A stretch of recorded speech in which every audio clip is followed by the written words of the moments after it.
Hey, what's up guys, me TVkachu, welcome back to the Minecraft Redstone tutorial. Today we're going to be making Mumbo's Pop-Up Anvil Replacement System in Bedrock Edition. You know, even with, the new slime block bugs that have been introduced in 1.16, I have managed to make it work. And as you can see from behind me, it's much more compact than the original design. There should be a before and after thing on the screen right now. And obviously, full design credit goes to Mumbo Jumbo. You should check out his channel. There should be a card in the top right corner. And I guess, yeah, without further ado, let's get on with the tutorial. Darn, I always get it wrong. It's supposed to be showcase. Okay, so here I have the design with me. And as you can see, right now we have our nice fresh anvil. But as we use it over time, it will turn into a chipped anvil. So I'll just signify that with a block update. But then again, should turn into a damaged anvil. So again, I'll just signify that with a block update. And then the anvil disappears. Then what happens? Boom. And boom, new anvil. Fresh and new. I'll explain why this is a hay bale later. And obviously this works every time. So boop and boop. And we get another anvil. Pretty cool. And obviously this is Mumbo's design, but I have made it, as you might have probably seen, I've made it much more compact. Like, again, as I said in the intro, it is much more compact than his, but still, come on, design credit does go to Mumbo Jumbo. It barely takes up any redstone resources, and the reason why it's so tall is because it's so that it can hold the maximum amount of anvils at once. So you can make the just 3 high, but then you won't really get that much anvil storage, and you'll have to restock this again and again. And speaking of restocking, how you restock this, it's actually simpler than you think. You can just do this.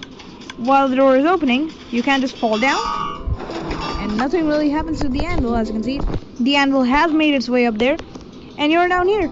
Nice. And then you can just hook up, you can climb up till here. You can place a button over here and then just make your way out. Simple as that. And again, I have nothing more to say, so let's get on with the tutorial. No. I forgot to mention why this is a hay bale. It's because blocks that land on hay, weirdly enough, anvils take a lot of damage. Sometimes they take some damage in this process, which might break it. So hay bales reduce that chance of the anvil, chipping away drastically. So that's exactly why I've kept a hay bale here. And without further ado, let's get on with this tutorial. Okay, so to make this amazing pop-up anvil replacement system, you'll be needing 9 anvils, 4 comparators, 5 repeaters, 9 sticky pistons, 15 pieces of redstone dust, 24 bits of wool, 4 droppers, 2 hoppers, 4 observers, 2 redstone torches, a regular piston, a redstone block, a slime block, a glass block, and a hay bale. Okay, so first off, you want to take your wall that looks a little bit like this, and then you want to punch this block out. Now you want to come behind your wall and place in an observer whose dot is facing not in your room. Its face is facing in your room, so it can see everything. Now underneath that observer, you want to place a temporary block like so. And on that, coming off of that temporary block, you want to place a dropper facing upwards. Coming off of that, behind that observer, you want to place a dropper facing towards you, or away from the room or the wall. Then you can remove this temporary block. And then you want to place a crouch and place a hopper going back into this dropper, which is facing upwards. And then you want to place a comparator on top of that hopper, like so. And obviously I forgot to take some useless items, so quickly you want to take some useless items and place a useless item into this top dropper. Now what you want to do is place a sticky piston on this comparator, like so. So as you can see, it has extended. Now on the side, on the face of that sticky piston, you're going to place a observer facing this way. Then what you want to do is here, you want to place a dropper. You want to place a temporary block right there, on another temporary block, a third one, and then you want to remove these first 2 temporary blocks. Now here, you want to place a dropper facing upwards, and a dropper facing towards you, so towards the wall. And Then again, you want to do the same thing, so crouch and place a hopper going back into the upper facing dropper, and you want to place a comparator going towards the wall. And obviously, you want to place in any Garbo item into this top dropper, like so. And then you want to place a piston facing towards the wall. And then you want to place in a observer facing upwards, like so. Well, that was a lot of dropper hopper action. Then you want to place a block with the redstone dust on top of it. Then you want to go up another block and place another piece of redstone dust. And then you want to place another block and place a repeater set to 4 ticks, like so. So you have to click it 3 times after placing it. Then you want to place a block, another block, another, and no, not like that, and 2 more, so it becomes a 2x3 platform. Then you want to place redstone dust here, a comparator here on this block, and a comparator here. So this is a pulse extender. Now what you want to do is you want to place a block like so, and on top of that block you want to place in a repeater like so, which is running into a block. And then you want to go place a temporary block, which I've done right here, and another block right here, and on top of that block you're going to remove the temporary block, and in place of it you want to place a piece of redstone dust. Then what you want to do is place a sticky piston facing downwards and a redstone block on its face, like so. Now that you've placed this redstone block, you want to place 3 blocks underneath it, and the two of them aren't temporary blocks, keep that in mind. And then you can remove the first block and the second block, and at the place of the second block you want to place a piece of redstone dust. Then you want to come 2 blocks out like this and place redstone dust on top of them. Then you want to go a block up like this, and you want to place a torch on top of that block. Then you want to go another block out and place a repeater set to 3 ticks. Then what you want to do is go up a block and place a piece of redstone dust. And now you want to replace this part of your floor with hay bale, but not yet. Firstly, what you want to do is you want to take a sticky piston, 3 sticky pistons, and place one like this, another one like this, and then you can punch out your floor like so. And then you can place a sticky piston facing upwards, coming off of the the lowermost sticky piston. And then on its face, you want to place in a hay bale, like so. So that's your trapdoor done. Now what you want to do is place in a block coming down from this block. So not like this, you like so. You want to place in a piece of redstone dust. Now you want to take your glass blocks, and you want to place a piece of glass coming down like so, and on top of it you want to place in a repeater set to 2 ticks, like so. Then you want to place in a regular block like so.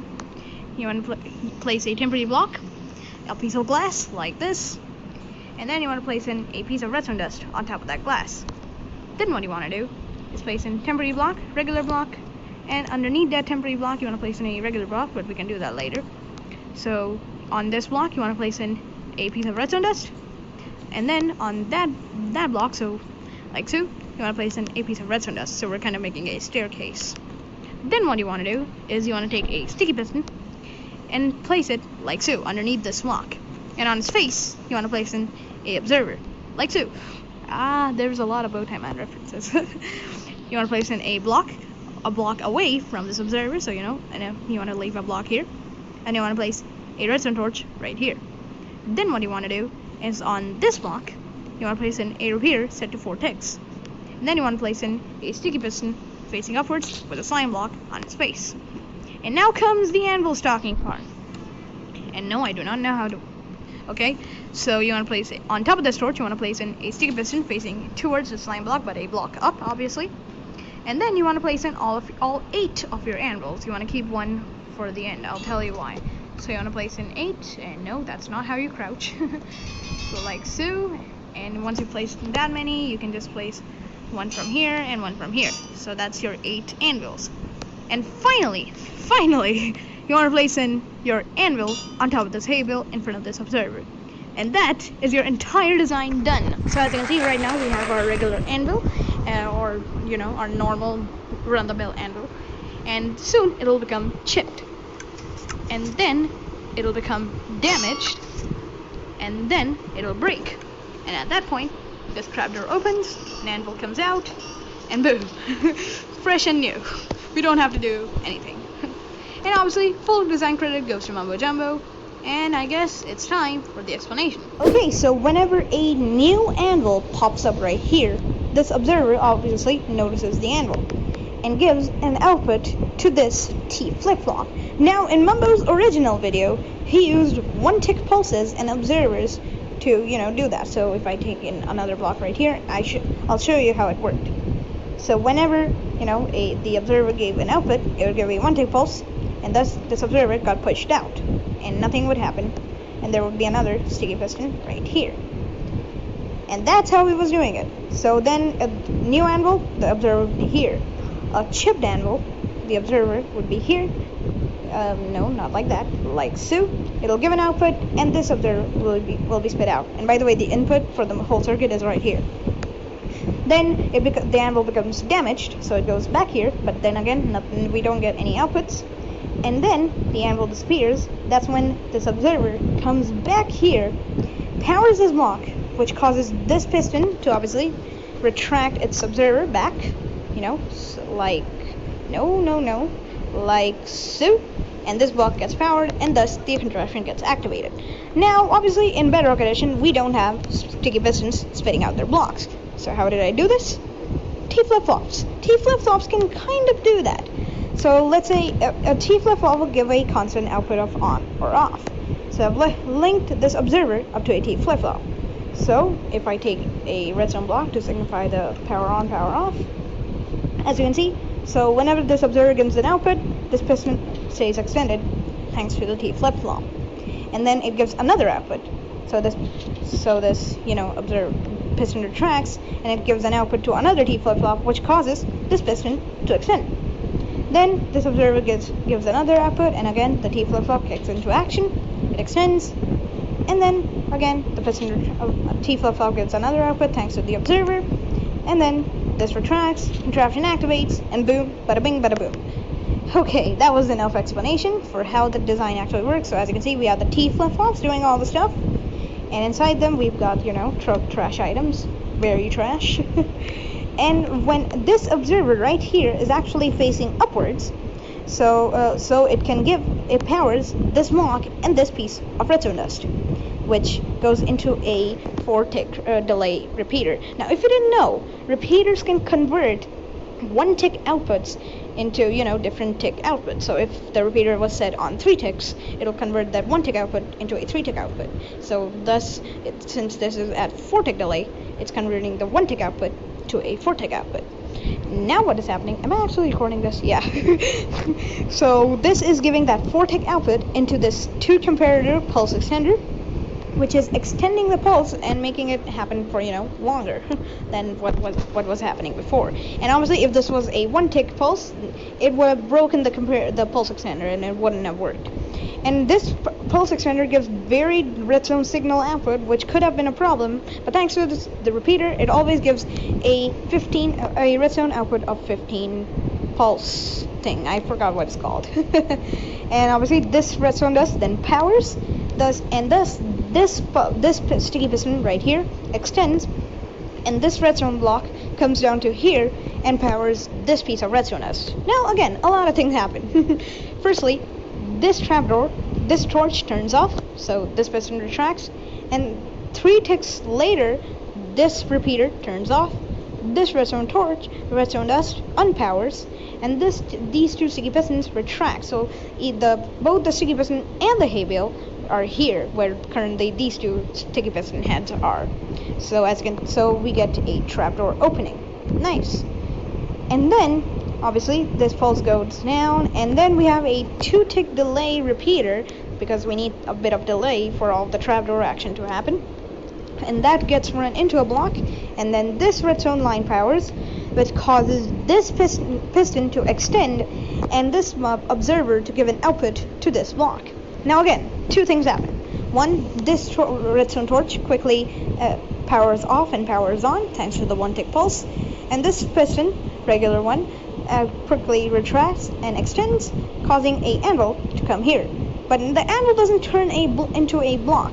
4 ticks later, this sticky piston gets powered, and in that time the anvil isn't yet a block, it's still an entity, and thus the anvil gets launched up. That's how I solved the buggy slime block problems. But obviously the anvil is still an entity, so it gets launched up, and we get a fresh new anvil, but it's still an entity, so the observer doesn't actually notice it going up. And then, just in time, this pulse extender runs out of power, and everything, stops. So this piston observer retracts and stuff, and this piston was always extended. That wasn't a problem. And this trapdoor then closes up, and the anvil stays here, and this observer gives an output to this piston and goes like, hey, I got the anvil. Okay, fine. And that's how the entire system works. Again, I'm not the best at explanation, so you should check out Mumbo's video. There should be a card in the top right corner. And that's all I've got to say. So, thanks a lot for watching. Like if you enjoyed, subscribe for more of this, and I'll see you in the next one, which is coming out next week. Yeah. I mean, did you really doubt that? So yeah, see ya!